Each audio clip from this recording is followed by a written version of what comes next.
Voilà. Donc la question est d'abord de savoir la variable de type structure, comment ça fonctionne.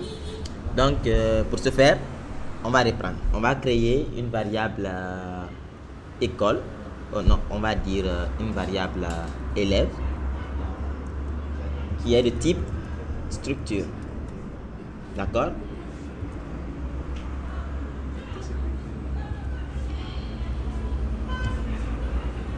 Il est de type structure. Un élève est une structure, d'accord? Est de type structure. L'élève a quoi? L'élève a un nom qui est une chaîne. D'accord? Parce qu'on sait que nom prendra une chaîne de caractères. Quand on dit une chaîne de caractères, ce sont des écritures, des caractères combinés. On va dire que l'intéressé aura un numéro qui sera un entier, par exemple. Maintenant là, toi tu as créé une variable de type structure. Comme ça, au cas où tu auras besoin d'utiliser cette variable pour faire pour un élève, quand on verra tout de suite comment la base de données va fonctionner, vous allez savoir pourquoi j'aime beaucoup utiliser les structures. Il se peut que lui corresponde au nom dans la base de données, au prénom, au numéro dans la base de données. Donc là, quand tu utiliseras la structure ailleurs, c'est comme si tu pointais directement à la base de données. Maintenant, on l'a déclaré ici. Maintenant, pour l'instancier, venons dans notre menu. Utilisons un bouton dans le code. Qu'est-ce que je fais? Cette fois, je dirais par exemple une personne est un élève. Donc désormais, je pourrais dire que st personne st une personne point, j'aurai la possibilité maintenant de mettre un numéro. D'accord? Pour le moment, vous n'avez pas compris réellement à quoi ça servira, mais sachez d'abord que la variable structure de type existe. Comme ça, quand on le déclare en haut, c'est comme ça si on l'instancie. Quand on est en informatique instanciée, ça dit c'est de donner un nom et de donner son type. Là, on a instancié la valeur personne, mais de type structure élève. D'accord? La deuxième question était de savoir les variables de type tableau. Pourquoi on n'a pas mis tout dans le même crochet? Regardons ce qui va se passer là. Je vais déclarer une variable de type local.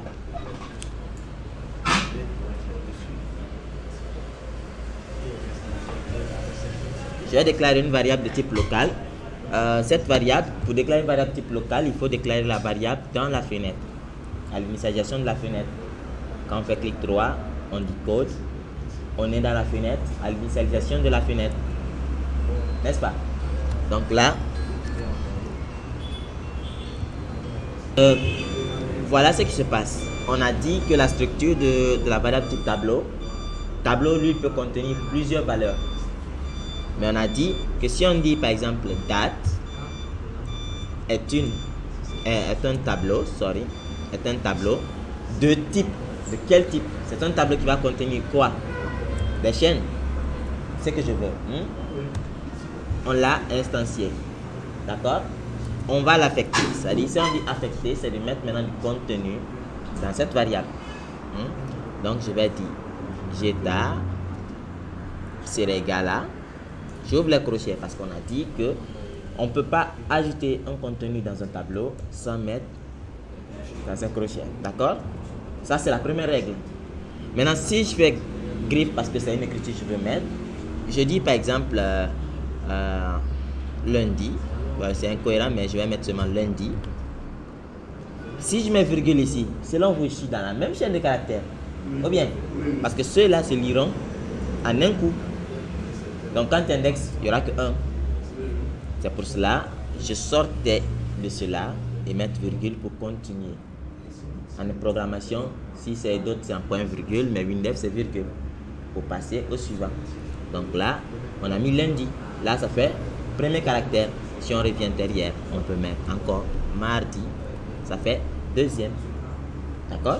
Comme on sait que les tableaux sont indexables, donc quand on veut appeler maintenant cette variable, qu'est-ce qu'on va faire? On va juste dire Jeta.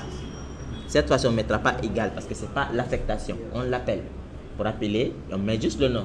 Mais comme une variable de type tableau, ils sont alignés par des colonnes. C'est pour cela que j'ai mis ceci. Là, quand je mets 1, lequel doit s'afficher? Lundi. Donc là, je peux dire info, je mets entre parenthèses et je ferme la parenthèse. D'accord? Oh. Vous avez un peu compris ça? Oui. Je regarde, c'est bon? Donc, si là c'est bien compris, on va lancer, on va tester le lundi. Question? C'est bon? La déclaration du variable, ça peut se faire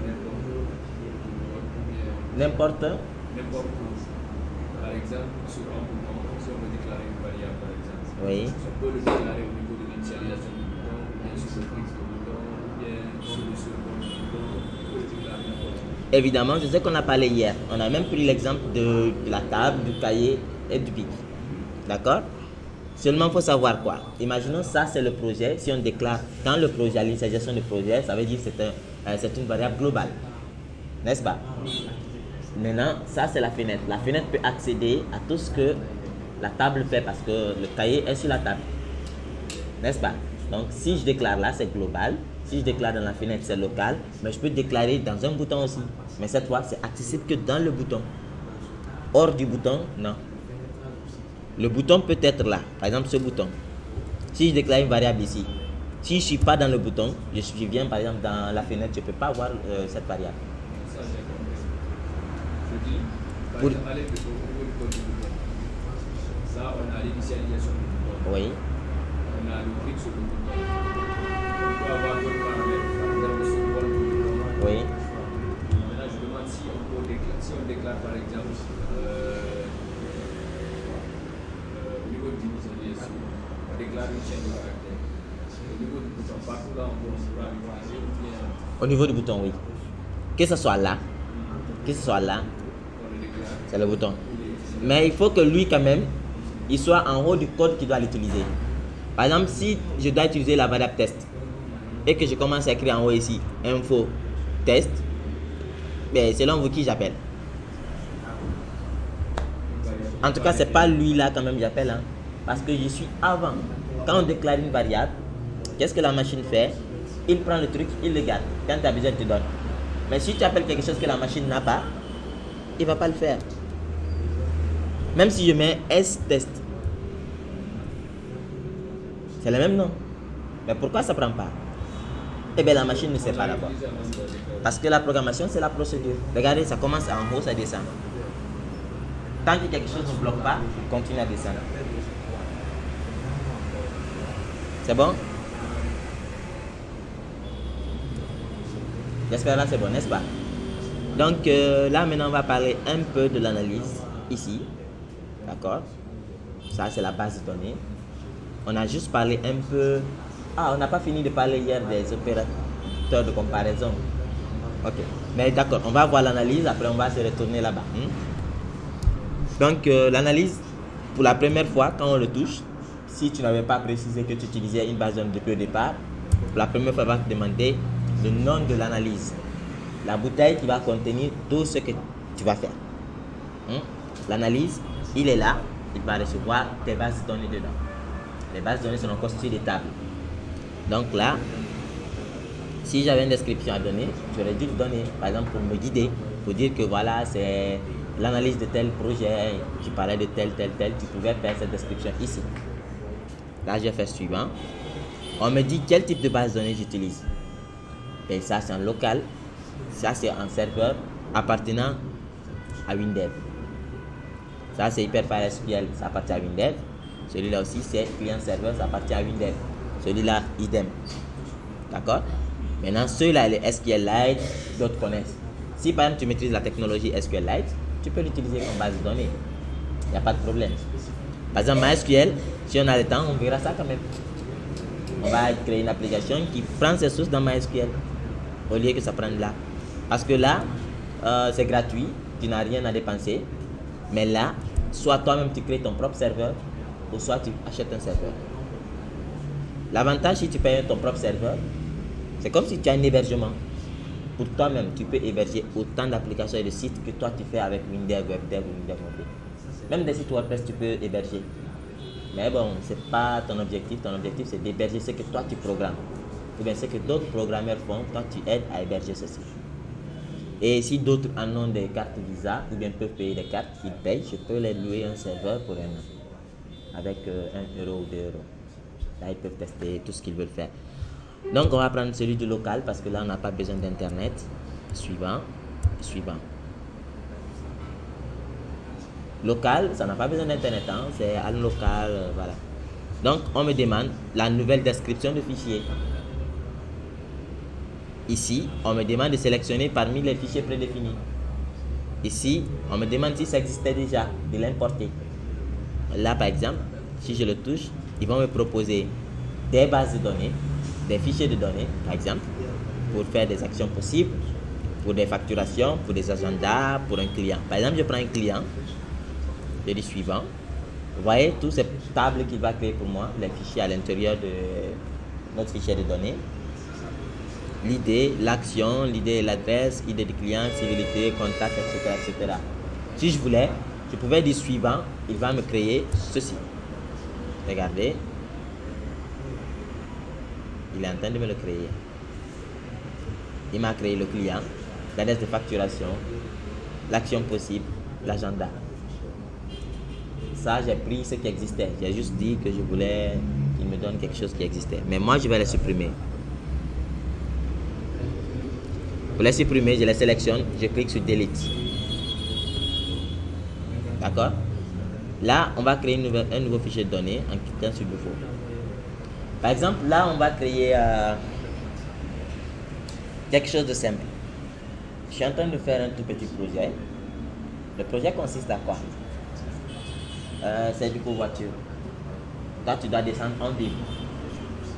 Dans ton application, tu veux que toi, tu publies que demain, tu dois aller en ville. Et que les utilisateurs voient et s'abonnent à ton covoiturage. C'est-à-dire, ils te disent, bon, je vais participer. Toi, tu confirmes et tu passes les chercher le matin. Ensuite, soit ils te payent en ligne, soit ils te payent physiquement. Vous avez un peu compris l'idée? Un peu comme ça. Bon, voilà. L'application consiste à quoi? Je veux descendre en ville, j'ai un véhicule. Mais je ne vais pas aller tout seul vite parce que l'essence, ça coûte cher. Donc, qu'est-ce que je fais? Je publie dans l'application.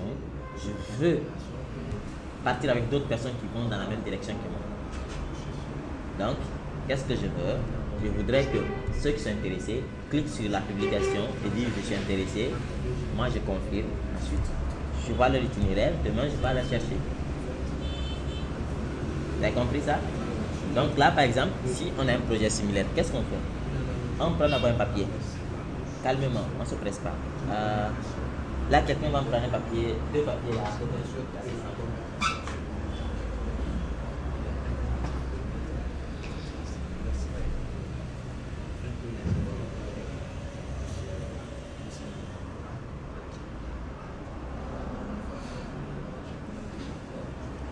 Donc voilà, c'est ce qu'on va faire. Bon, je vais le faire. Je vais d'abord vous l'afficher ici, c'est plus pratique.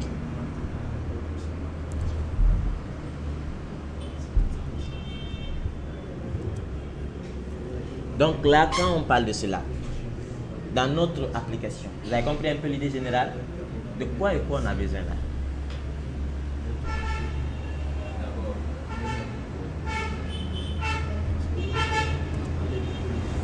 Parce que je vais vous dire quelque chose.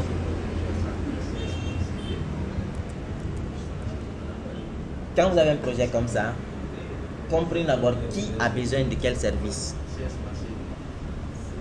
D'accord? On va les dédier comme des acteurs. On va les décider, on va dire bon, il y aura le conducteur. On sait ça. Il y aura un client aussi.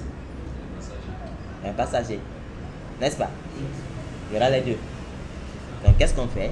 Sur notre papier, on dessine un petit bonhomme comme ça. Notre papier. Et là, ce bonhomme, on va l'appeler chauffeur. Comme ça. Et un autre bonhomme qu'on va appeler client ou bien passager.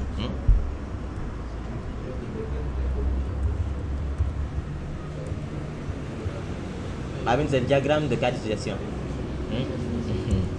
Donc, là, on a nos deux personnes qui vont interagir dans l'application.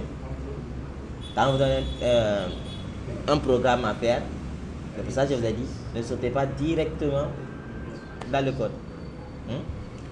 On a le chauffeur, on a le passager. On est d'accord? On va prendre un à un. Qu'est-ce que le chauffeur veut et qu'est-ce que le passager veut? On va commencer. Qu'est-ce que le chauffeur veut?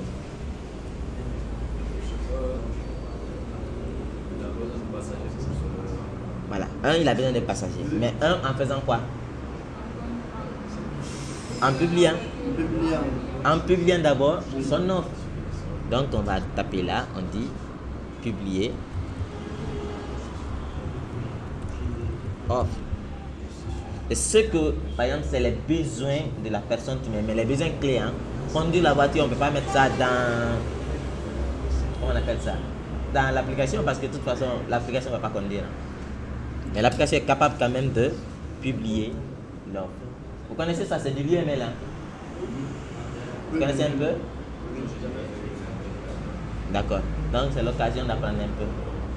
Donc, vous voyez, j'ai dit, ok, il y aura un chauffeur. Et lui, il veut publier dedans. Ensuite, il a besoin de quoi? Il a besoin de voir ceux qui sont intéressés. N'est-ce pas? On va créer un nouveau cas. On va l'appeler mes intéressés aux offres. Mais là, vous serez en train de le faire sur papier, assis calmement. Si je vous montre certains mois de mes yeux que je faisais avant, quand ça fait 2 jours, je ne comprenais plus ce que j'écris. Parce que moi, ce que je faisais, je viens à côté du client, je dis explique, il m'explique, je dessine. Après, je parle.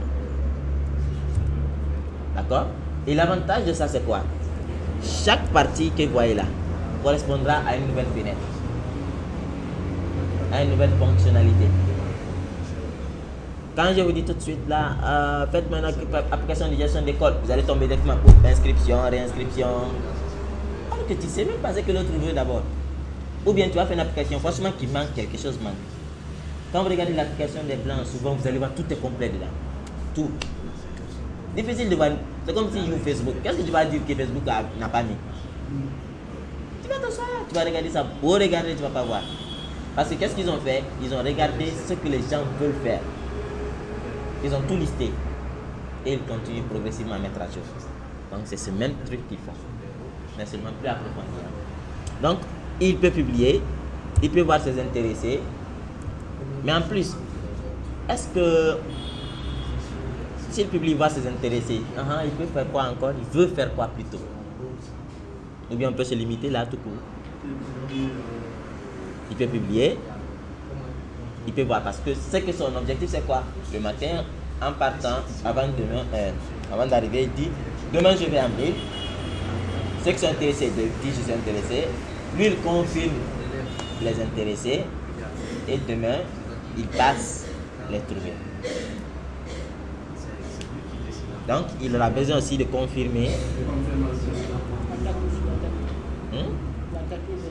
Oui, la date sera lors de la publication de l'offre. Ça, c'est juste un besoin. Maintenant, il y a les sous-détails. Maintenant, les détails, c'est les détails là, on met maintenant dans la base de données.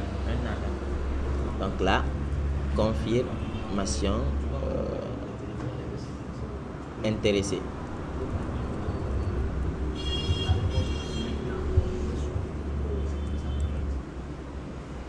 On a mis 3. C'est simple, non? Oui. Bon, on a notre application. Le type, il pourra publier. Il pourra, après, je l'ai dit, j'ai publié. Il pourra voir ceux dont ils sont intéressés. Ensuite, il pourra confirmer ceux-là. C'est tout ce que lui veut, n'est-ce pas? Mais il doit être capable aussi de s'inscrire et de se connecter. On est d'accord? Il doit être capable de s'inscrire et de se connecter.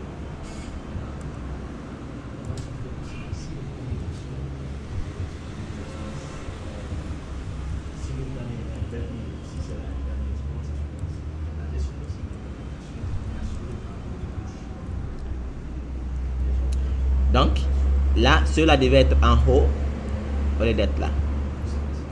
il aura besoin d'avoir reçu un menu principal, si ça l'intéresse.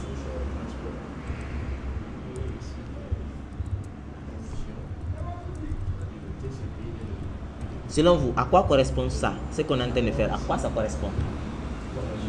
Hein? Non, ça ne correspond pas à l'analyse. Ça correspond aux besoins du client.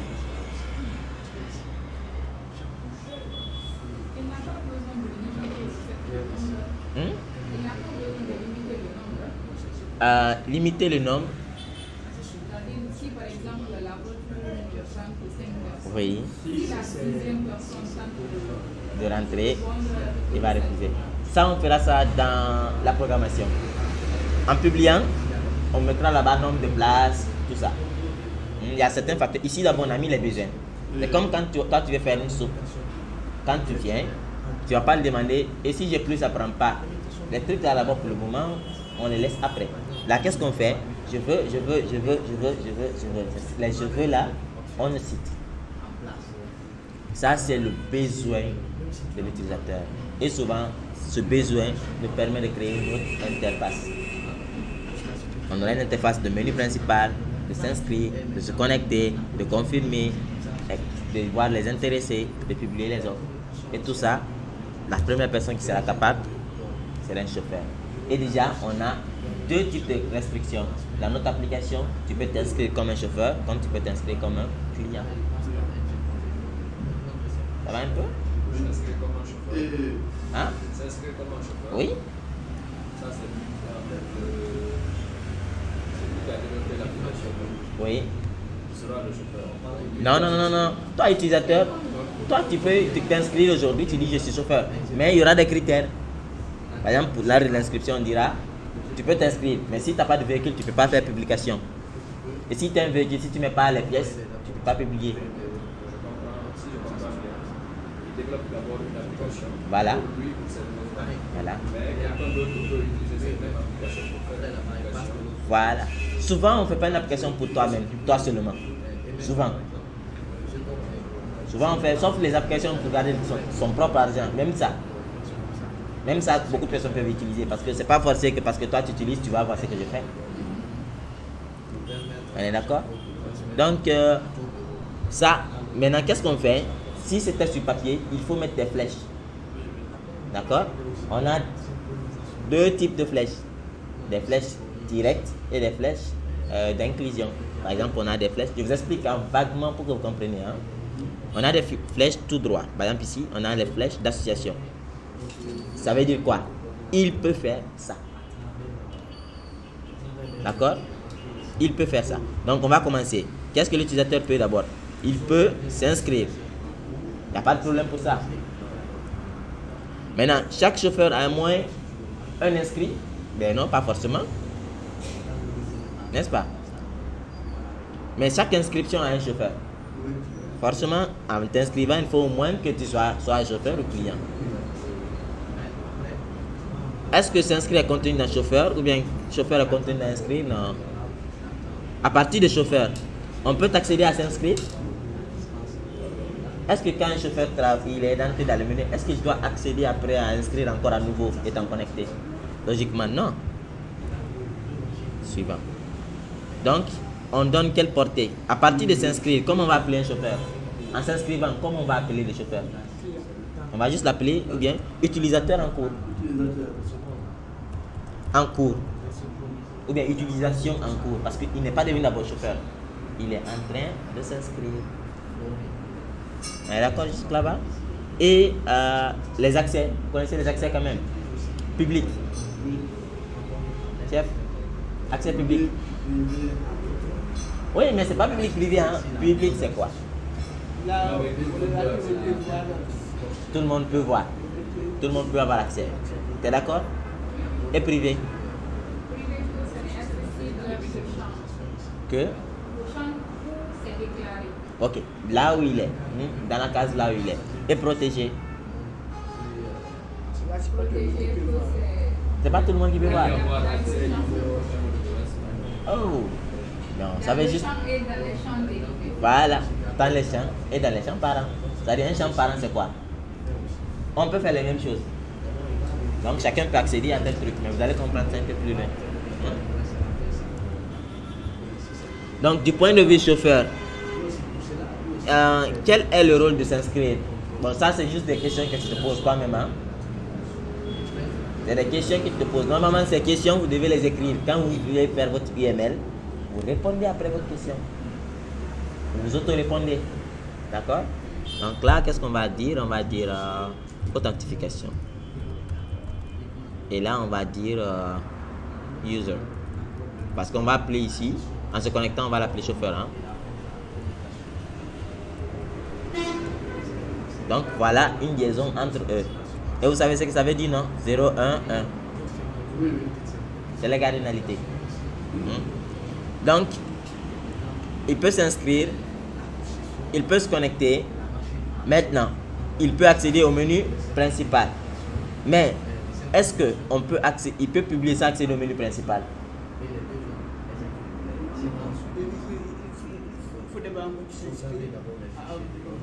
Avant de se connecter. Oui, mais tu peux venir des fois sans t'inscrire, mais tu es déjà connecté.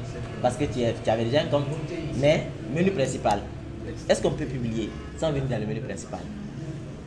Non, n'est-ce pas? Donc, c'est ce qu'on appelle la dépendance. Les tirets, point, tirés là. Tu te souviens, ma Binti? Les tirets découpés. Donc, qui dépend de qui? On va voir ça.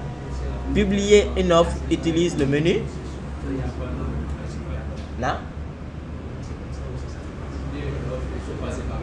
Voilà, c'est ce qu'on appelle la dépendance. Donc sur vous, vos feuilles là, si vous faites ça, moi je saurais que vous êtes en train de dire que tant qu'il n'est pas là, il ne peut pas faire ça. Et tant qu'il n'a pas fait ça, il ne peut pas faire ça. Et tant qu'il n'a pas fait ça, il ne peut pas faire ça. Donc c'est comme ça que vous allez faire les dépendances. Déjà, vous avez vu que vous avez une idée déjà de ce que vous êtes en train de faire. Regardez ce qui va se passer.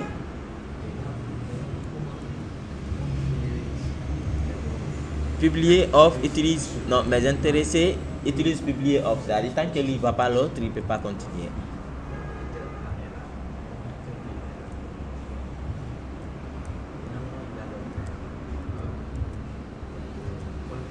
Confirmation intéressé utilise mes intéressés offre.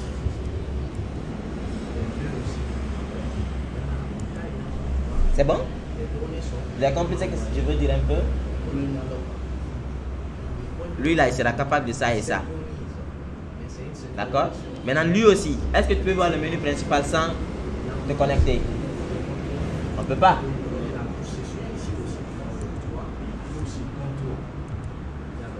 Menu principal utilise se connecter.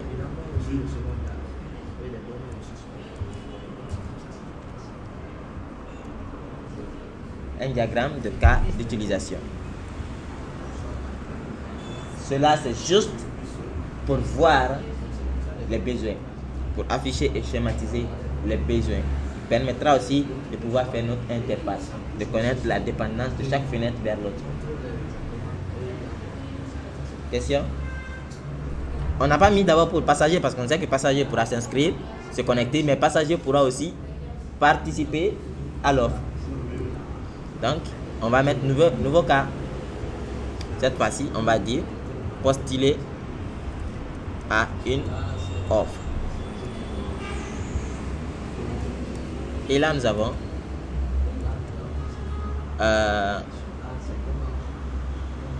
eh bien, pourquoi j'ai mis ça? Ok, voir sa validation. Oui, voir l'offre aussi. Voir l'offre.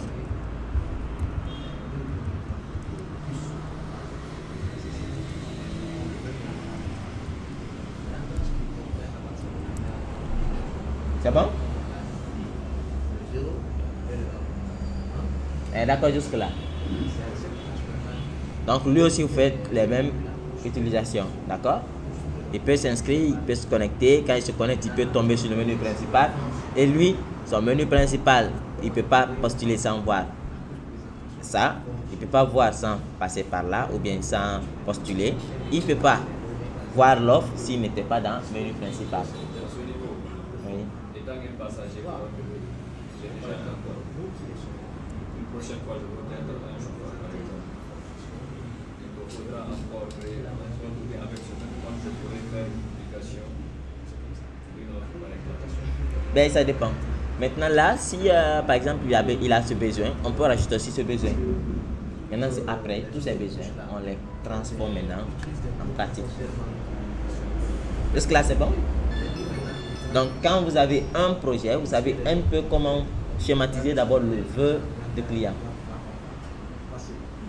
Et d'accord? Maintenant là, on a besoin de deux trucs. On va créer la base de données. On aura quel type de base de données ici selon vous? On aura une base de données qui va prendre les informations du chauffeur, une base de données pour le passager. C'est une suggestion. Ensuite, on va faire quoi? Une base de données de quoi? Des offres.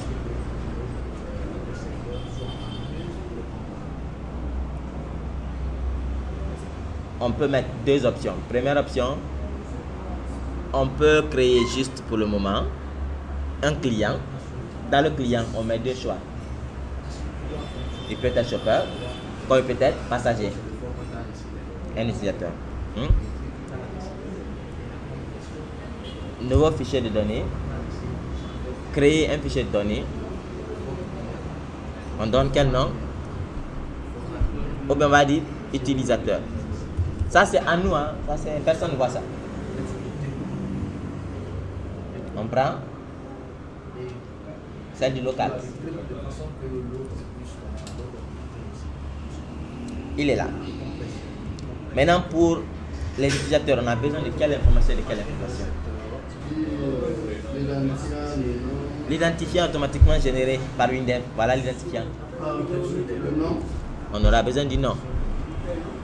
Le nom, voilà, le nom sera appelé dans le libellé nom. Son type est et il peut prendre comme un caractère par défaut. Et si on veut, on peut le lancer. Donc, on va prendre encore quoi? Son prénom, numéro, de quel type? Numérique selon vous? Non, on va pas.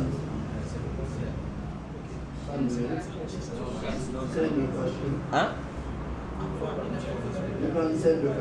Pourquoi? Défendez-vous.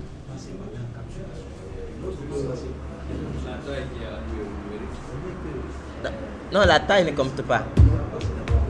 La taille 4. 4 c'est bon. Si par exemple, c'est écrit le numéro, en mettant des espaces ou bien des traits, application comme ça, c'est d'accord. C'est ce qu'on appelle. Si c'est numérique, c'est pour les. J'ai oublié le terme que je voulais dire. Yop m'a fait oublier. Donc ce qui est plus visible, c'est le caractère. Ok, on peut mettre un de caractère. Ah là, j'ai oublié le mot, il était venu encore tout de suite. C'est quoi? Le mot consistera à faire quoi? À mettre un type de formatage. Si c'est un numéro, exige. S'il n'y a pas plus de 124 et 9 chiffres derrière, c'est que ce n'est pas un numéro valide. Tu peux faire comme ça.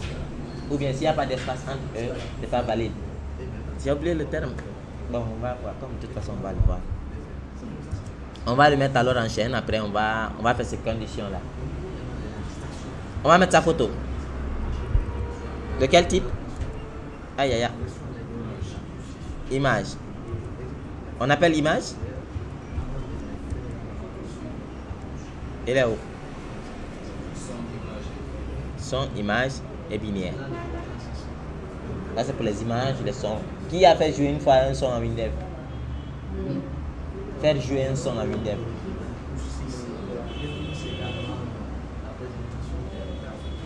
Si, tu as fait. Donc, on peut stocker en Windev quand même le son, si on veut dans la base de données. Et si on veut, on le met comme une librairie. Une librairie, c'est comment? Je vais faire une avec Windev. Ah, alors tu peux le faire partout alors. Donc, en amenant dans la librairie, on l'importe avec lui. On aura besoin de quoi encore? Hein? Ok. Email et adresse. Ensuite, je vais vous montrer quelque chose. Vous constatez un petit picto ici, là. Ça. Regardez, vous cherchez des trucs. adresse.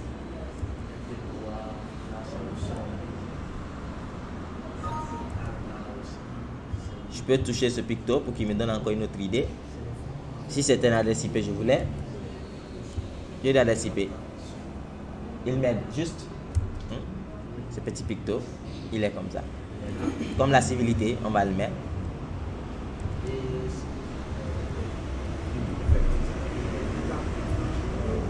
Et là, il y a fax, il y a IBAN, il y a tout. Mais là, nous, on va mettre seulement le type, si on veut. Le type. Non, si ce serait un chauffeur, il faut un client. Pour faire simple. Vous êtes d'accord? Quand on finit, on valide. Quand on valide la base de données, il faut qu'on la génère. Il est là, mais est-ce qu'il existe réellement? Pour qu'il existe réellement, il faut qu'on le génère.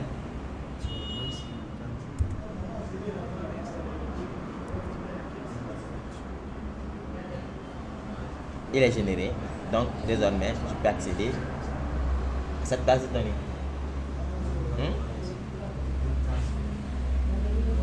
On va créer encore quelle table? Chauffeur, non? On a déjà des types. Peut-être ces véhicules, on va créer. Chaque type peut avoir un véhicule ou bien plusieurs véhicules. Peut-être on va créer une autre base de données appelée véhicule.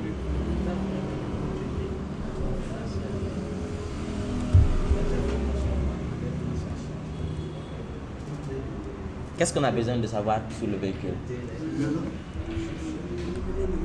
Nom du véhicule. L'espace n'est pas permis. Hein? Numéro, matricule. Ou bien c'est numéro quoi? Ah, c'est pas matricule? Pour moi, c'est matricule qu'on disait. Couleur. Pas bien. Il y a nom et il y a marque, c'est différent. Nom et marque, c'est différent.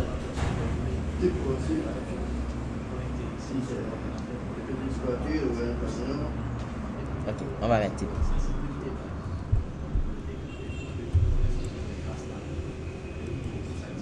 On a besoin de papier du véhicule? Oui, on n'a pas besoin. On a besoin de quel papier? Par exemple, si vous créez l'application sur des gens, des personnes qui sont avec on va mettre quoi alors? Carte grise? Mais véhicule, est-ce que véhicule a carte grise?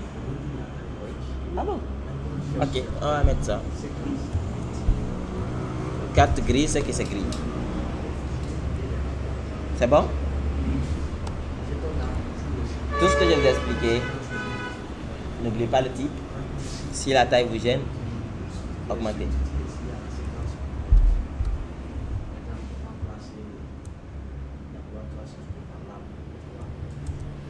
Maintenant, qu'est-ce qu'on veut le dire? On veut le dire que un utilisateur peut avoir un véhicule.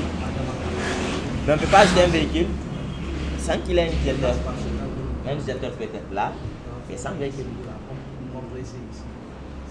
Donc même dans notre cas d'utilisation, on devait ajouter une partie là, on peut ajouter un véhicule, donc sa propriété.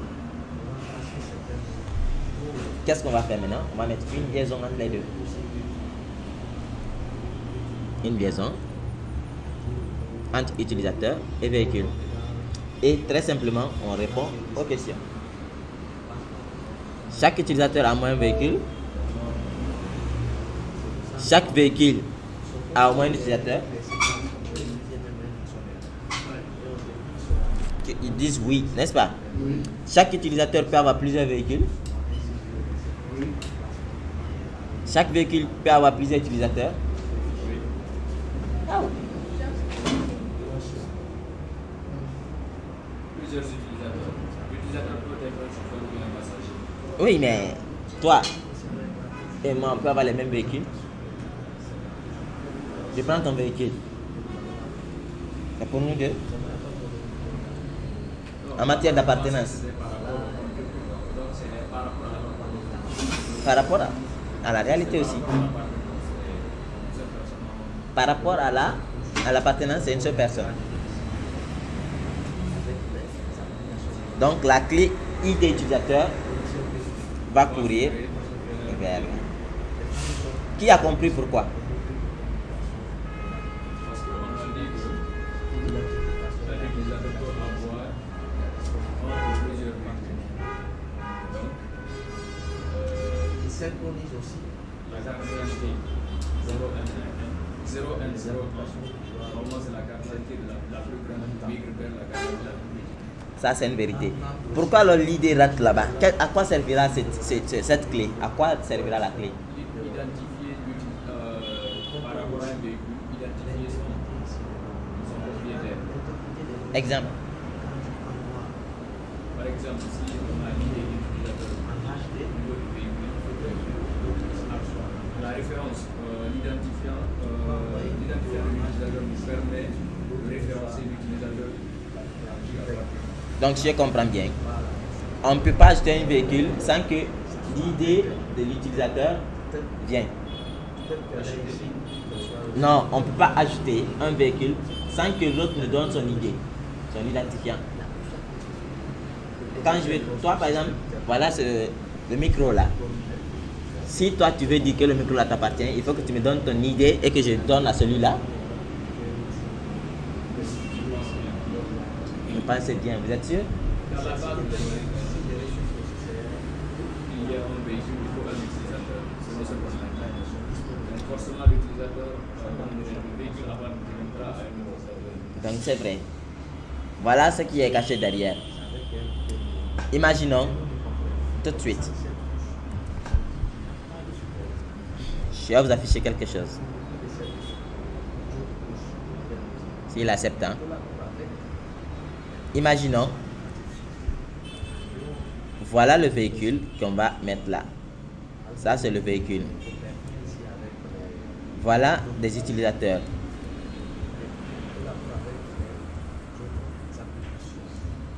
Chacun d'entre eux a une matriculation.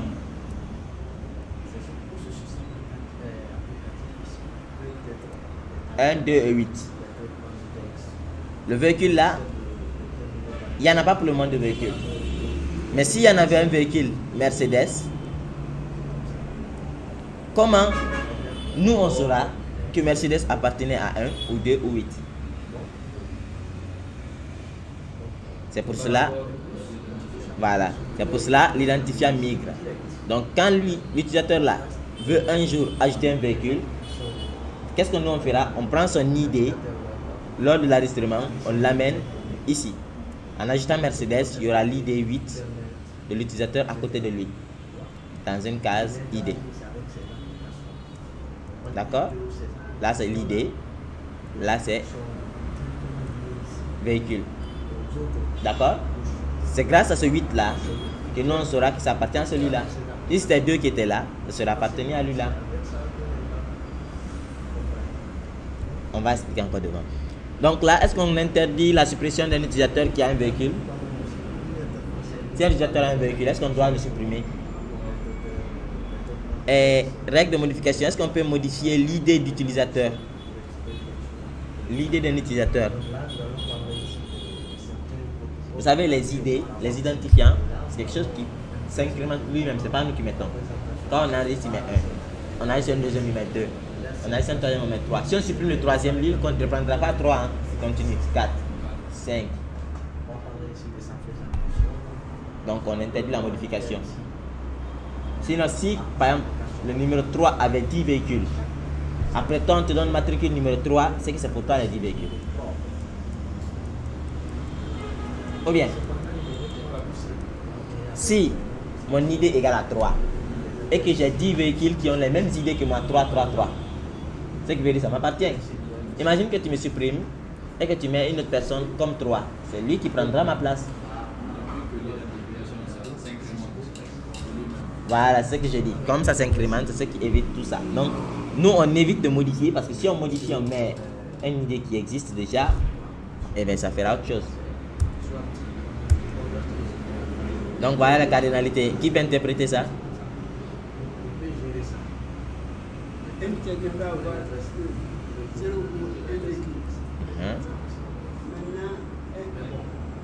un véhicule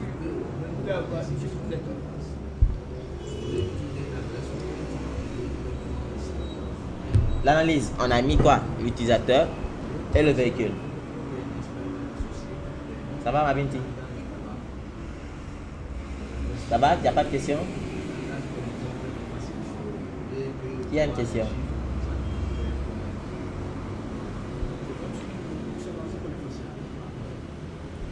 Donc, vous pourrez faire une base de données comme ça?